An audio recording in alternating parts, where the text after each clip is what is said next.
Hey there, tech explorers. Ready for another deep dive? Today, we're tackling those essential tech concepts, the kind that pop up everywhere from headlines to job interviews. You know those moments where you're like, oh, wait, what does that even I mean? know what you mean. We're talking about empowering you to navigate the digital world with confidence. Yeah. Exactly. And the best part is, we're using your questions as our guide. You guys sent in some really insightful gaps of knowledge notes, and I'm loving your commitment to cracking the tech code. It's impressive. So let's jump right in. One thing that came up a lot, and I know this is a pain point for so many of us, is password security. Oh, yeah, that's a big one. And it's something that trips up even the most tech-savvy people. It's not always as straightforward as it seems. Totally. In fact, you specifically asked about the best way to protect yourself after a large payment website gets breached, which unfortunately seems to be happening more and more these days. Right. It's a valid concern. And what's interesting is a lot of people think they're doing all the right things with passwords, but there are some common misconceptions that can leave you vulnerable. You listed out password history, reuse, expiration, age. They all play a part, but some are definitely more important than others. Right. It's like having all these different pieces, but not knowing which ones actually fit together to make a strong password. That's a great way to put it. Let's break down why focusing on unique passwords for every single online account is absolutely paramount. Like, imagine using the same key for your front door, your car, and your office. Okay. Yeah, not a good idea. Right. If someone gets hold of that one key, they have access to everything. That paints a pretty unsettling picture. And that's exactly what happens with password reuse. One site gets breached, hackers get your password, and then they try that same password across your other accounts: email, online banking, social media. It's called a credential stuffing attack, and it's incredibly common. Wow, I actually didn't realize that's how that worked. So even if a site makes me change my password every few months, it's not really protecting me if I'm just recycling the same few passwords. You got it. The key takeaway here is unique and strong for every single account. Think of it like having a different lock and key for everything you value. That makes so much more sense. Okay, what about those other options we talked about? Password history, expiration, and age. Do they matter at all? They can be helpful, but they're secondary to that uniqueness factor. Password history can sometimes be useful to stop you from immediately reusing an old password, but it's not foolproof. Expiration dates, again, good in theory, but people end up choosing weaker passwords or even writing them down, which totally defeats the purpose. And password age on its own doesn't really guarantee security. So it's really about quality over quantity, or in this case, uniqueness and strength over how often I'm forced to change it. Exactly. It's about building good digital hygiene habits, like understanding the why behind those security measures. Okay, you've definitely given me a lot to think about when it comes to my own passwords. Now, shifting gears from digital fortresses to the digital kingdom itself, you had a question about operating systems, which I think a lot of us take for granted. We click icons, things happen, but understanding what's happening behind the scenes can be kind of eye-opening. Absolutely. Your question about the functions of an operating system was spot on. It's like asking, what makes your entire computer tick?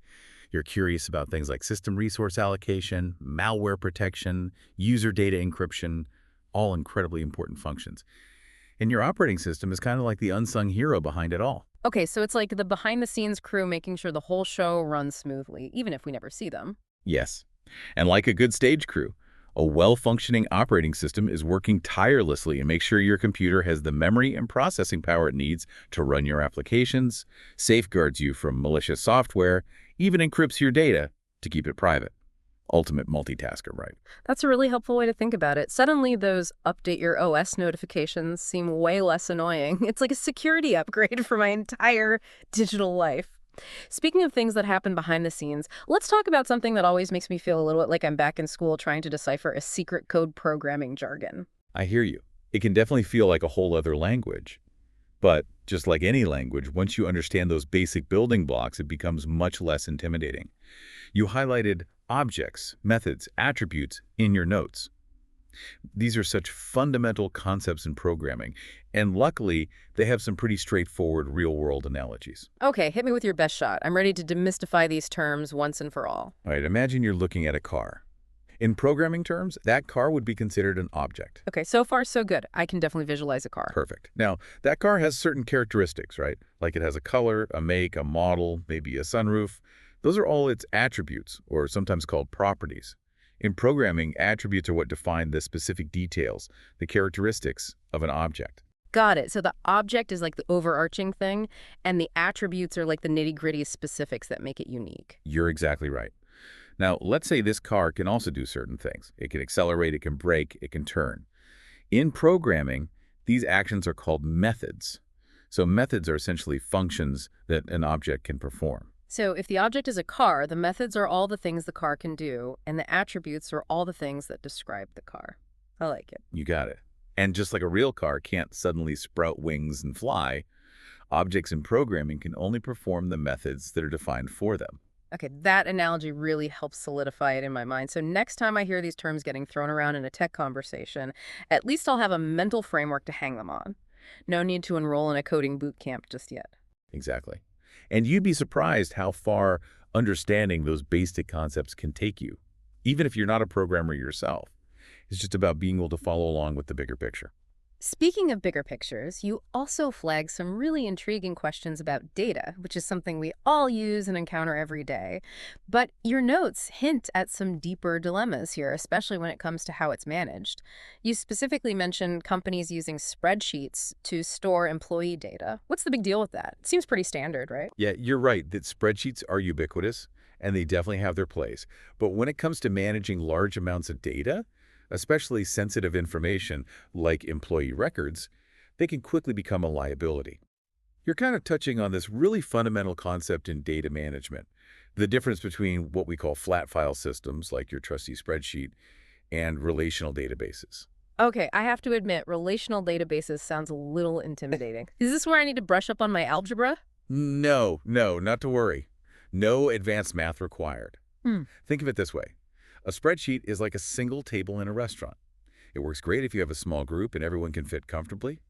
But imagine trying to cram a banquet hall's worth of people into that same table. Yeah, that sounds crowded. Right. It gets crowded, it gets chaotic, it's inefficient. And that's where relational databases come in. They're like having a system of interconnected tables, each one designed to hold specific types of information. So it's like going from that single overflowing table to a well-organized banquet hall, with clearly labeled sections and efficient seating arrangements. So it's all about having a system that can scale and adapt as the amount of data grows. It's like the difference between trying to navigate a city with a hand-drawn map versus having a GPS. That's a fantastic analogy. And just like a GPS helps you find the most efficient route, relational databases allow businesses to query and analyze their data in ways that are just impossible with spreadsheets. They can uncover hidden patterns, make more informed decisions, and ultimately use their data as a strategic asset rather than just this jumbled mess of information. Suddenly, all those reports and data analysis tasks make a lot more sense. It's not just about crunching numbers, it's about having the right tools to make sense of it all. Okay, we've covered a lot of ground, from password protection to operating systems, even dipping our toes into programming jargon.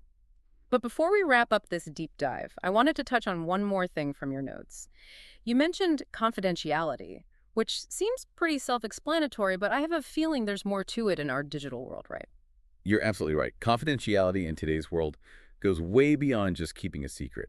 We're talking about this whole ecosystem of data handling, ethics, responsibilities that come with storing and sharing information in the digital age. So bigger than just don't share your passwords or be careful what you post online. Way bigger. Think about it. Every time you use a website, buy something online, even just browse around, you're generating data. And that data is valuable not just to you, but to companies, advertisers, even potentially, people with bad intentions.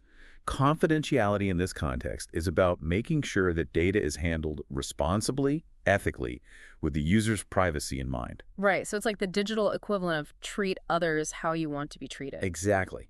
Respect, transparency, understanding the impact of what we do in a world where data is constantly being collected, analyzed. It's about asking those questions. Who has access to my data? How are they using it? What are my rights as a user? Those are things we should all be thinking about. This has definitely given me a lot to think about. It's easy to get caught up in the convenience of technology and not think about the bigger picture. Absolutely, and that's why I'm so glad you're asking these questions. It's about becoming informed, empowered digital citizens, not just passive users. Well said. I think we've successfully navigated another deep dive. And you've officially leveled up your tech knowledge. It's been a pleasure diving into these topics with you. And remember, every question answered is a stepping stone to even more fascinating discoveries. So keep those questions coming and happy exploring the ever-evolving world of tech.